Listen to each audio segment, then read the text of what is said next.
یو سړی وی یا رسول الله خېګړه کول غواړم، چا سره خېګړه کول غواړم او هغه ته خیر رسول غواړم، چا ته ورسوم؟ وته فرمایل امک، مور ته. بیا تپوسو که چې بیا چاته؟ بیا وته فرمایل امک، خپل مور ته. بیا په دریم ځل تپوسو که بیا چاته؟ وی امک، بیا مور ته. بیا په څلورم ځل چې تپوسو که بیا فرمایل ثم اباک، بیا پلار سره خېګړه وکړه.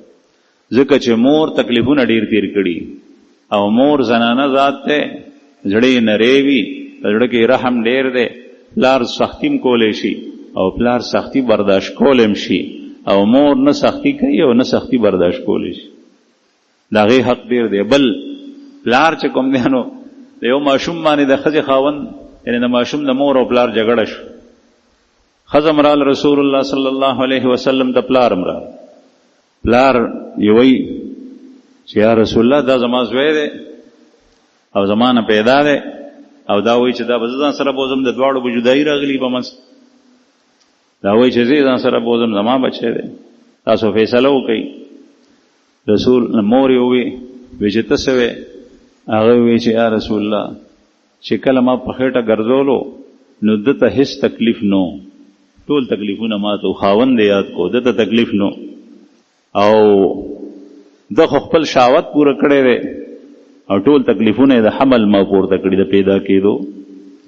بیا د شپې چې کوم دی نو کله کله به دی بهر او په سفر باندې مو کله او په آرام پروت و، د شپې سره به زه ویښه ناسته وم نو ټوله شپه ورته ما رونه کړي ده، ما هر قسم خدمت کړ. بیا به ده ته د پیو انتظام ما کولو، ما به ورته تی ورکولو. دی پلار ورته دا نه دي کړي، دی به ودو بېغمه ده سره دا غم نو. نو رسول الله صلی الله علیه وسلم د هغې ماشوم فیصله د هغې مور په حق کې وکړه. نبی کریم صلی الله علیه وسلم د مور په حق کې فرمایي وقضا ربک الا تعبدوا الا ایاه بالوالدین احسانا اما یبلغن عندک الکبر احدهما او کلاهما. که چرې تا څخه د مور او پلار دواړه یا پدی کې یو کس بوډاوالی ته ورسی، جب تمہارے پاس یہ بڑھاپے پہنچ جائیں، تا څخه مطلب دا دی چې ته عاقل یې، بالغ یې، سړی او ستا مور او پلار بوډاګان شول، کمزوري شول، سپینګیري شول. احدهما او کلاهما، پدی کې یو کس یا دواړه، پلار دې کمزوری شو، مور دې تکړه ده، مور دې کمزوري شو، پلار دې تکړه دی. فلا تقل لهما اف، بیا ورته اف مو وایه.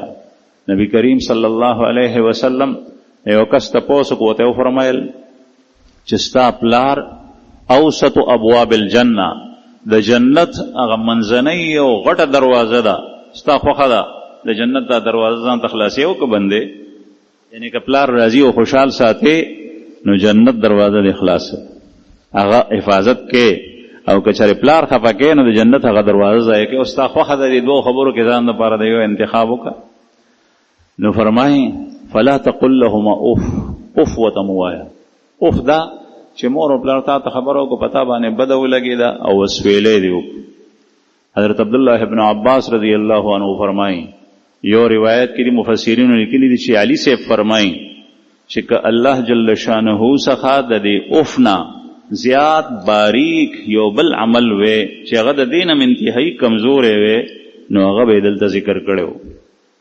خو دا هغه آخري عمل دی چې مور او پلار ته پې تکلیف سره جواب هم نه ورکوي، کنزل هم نه ده کړي، خبرې هم ورته سپورې نه دي کړي او دا هم نه دي ویلي چې دا کار نشم کولی، خو صرف دومره وی چې اوف بس اسویلی و.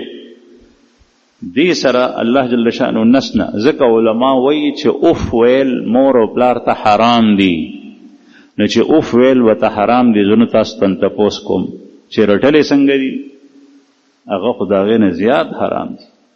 کنزل کول ورته څنګه دي؟ هغه خو د هغې نه زیات حرام دي.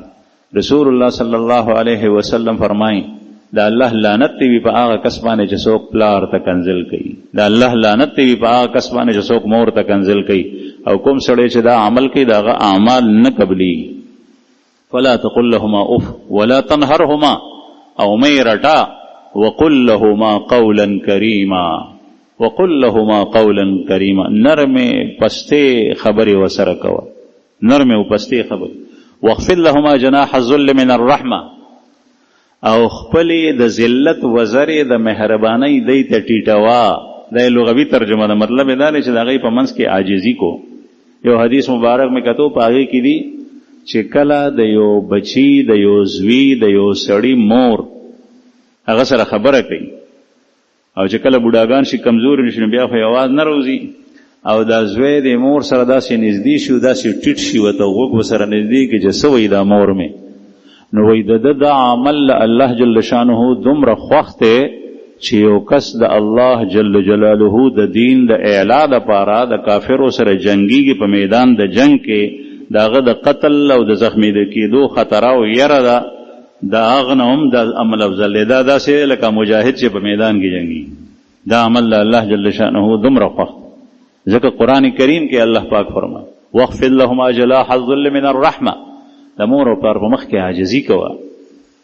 دا کله مارغه، خارونی، چرګه، کنتره چې په اګو باندې کینی یا بچو څخه راشي نو دا وزرې داسې خوري او وزرې ټیټي کی، دا په عربی ژبه کې استعمالیږي د عاجزۍ دپاره، او هغه عاجزي چې هغې پسې شاته جذبات د ترحم وي، د شفقت وي، د مهربانۍ وي، هغه عاجزي هغې ته دا لفظ استعمالیږي. مطلب دا دی چې د مور او پلار په مخ کې عاجزي کوو. وقل رب ارحمهما کما ربیانی صغیرا، دې سره سره دا حق مدا کو چې هغې دپاره دعا هم غواړه، او بهترینه دعا الله جل شانه دلته ذکر کړي دا هغه دا ده رب ارحمهما، اے زما پروردگار زما په مور او پلار باندې رحم وکا، کما ربیانی صغیرا، چې څنګه زما تربیت په ماشوموالي کې زما د مور او پلار کړی دی. دا ټکې م ورته یادوي په تا باندې د مور او پلار ډېر رحم کړی دی. د پلار په جولۍ کې تا لوی بول او واړه بول هم کړي، د پلار هره خبره دې برداشت کړې ده. یو ځل ما یو رساله کته په هغې کې چې یو سړی دی په زوی باندې اعلی تعلیم وکړو، بیا یې زوی ورسره ناست دی، زوی ته وایي چې بچی دا مخامخ څه شی دی؟ نو هغه ورته وایي چې دا شی دی. بیا چې دې تپوس وکړو د پلار یې هېر شول، نو هغه ورته وایي څه راته بیا مازغه خورې؟ درته مې ووایي چې دا شی دی. پلار یې هوښیار و، دغه وخت کې کمزوری دی، په کټ کې پروت دی. وی د المارۍ خلاصه که، وی دې کې دې خانه کې دا ډایري پرته ده هغه راواله، هغه یې راواغشته، په هغې کې وکتل نو د هغه د بچپن چې د 2 کالو هغې واقعه پکې لیکلي وه چې آج موسم بہت خوشگوار ہے، ہوا میں خنکی ہے، بہت پیارا منظر ہے، اور ہمارے دیوار کے اوپر صحن کے دیوار پر کوا بیٹا ہے. په اردو خو پوهېږئ که نه؟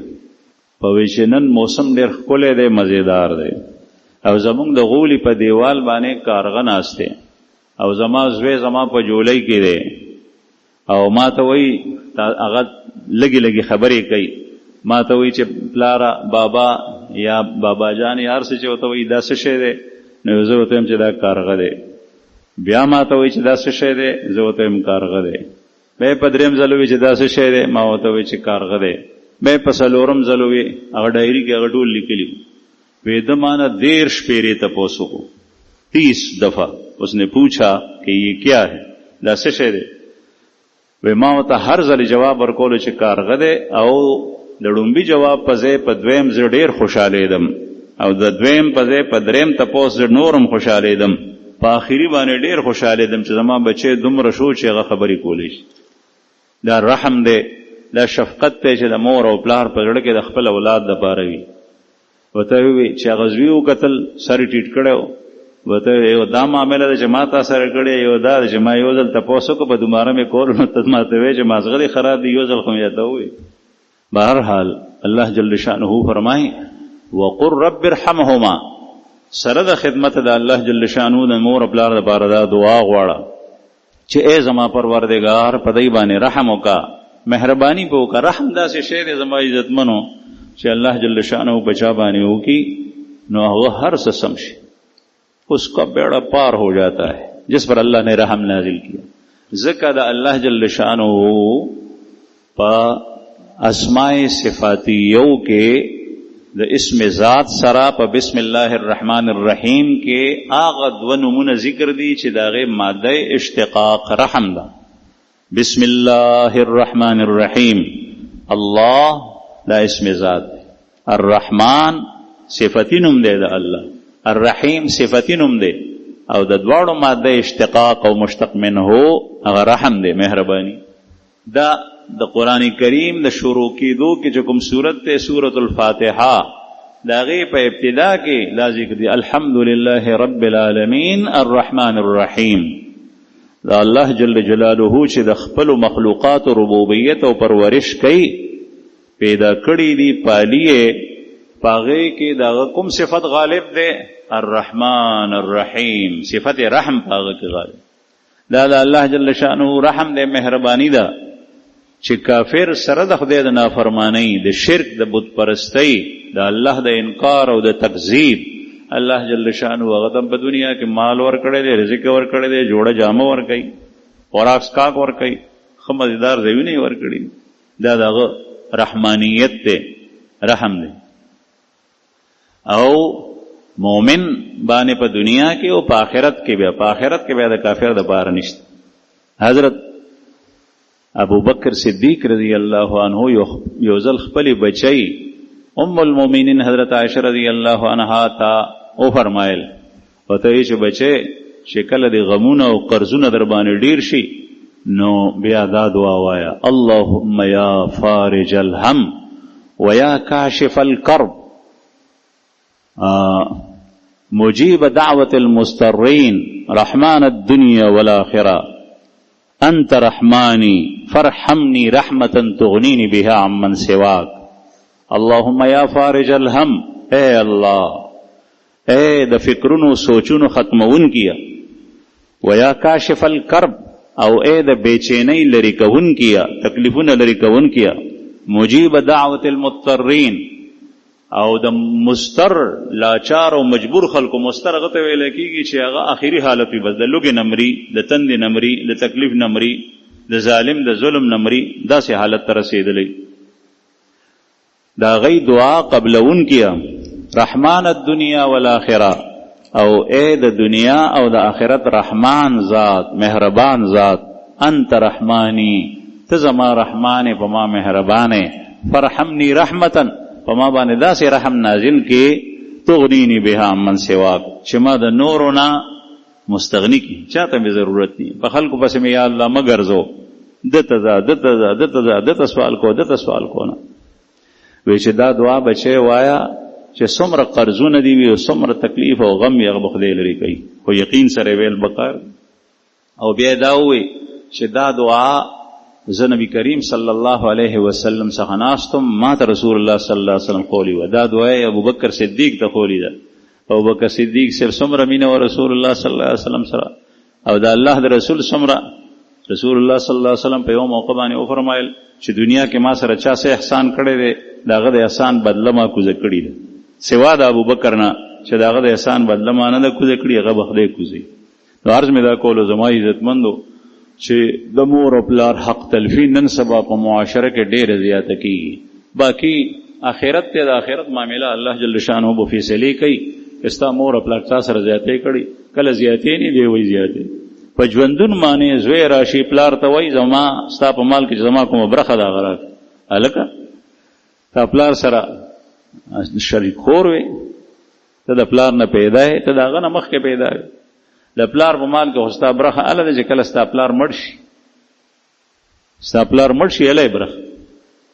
دې ځای کې درې کسان راغلي، پلار یو زوی یو بل زوی، یو رور پلار طرف ته، هغه بل وی چې ما د خپله برخه راکړه. پلار یې وایي څو ځله مې لکونو روپۍ ورکړي دي، بیا غواړي. د داسې معاملې راشي. ما ورته وایي چې پلار دې ژوندی کومه برخه ترې غواړي، تا ورکړي وي چې نه زه په مال کې چې زما کومه برخه کېږي ما ته ضرورت دی ما ته دې راکړي. د ما ورته دا برخه خو ستا هله کېږي چې ستا پلار مړ شي.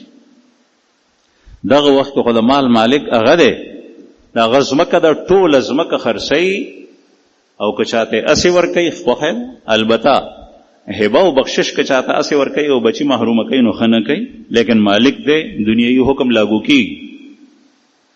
د هغه مال که هغه خرڅوي، که هغه خیرات کوي، که هغه په جومات جوړوي، که هغه په مدرسه جوړوي، چې څه ورسره کوي هغه کولی شي، هغه ته نشي منې کولی.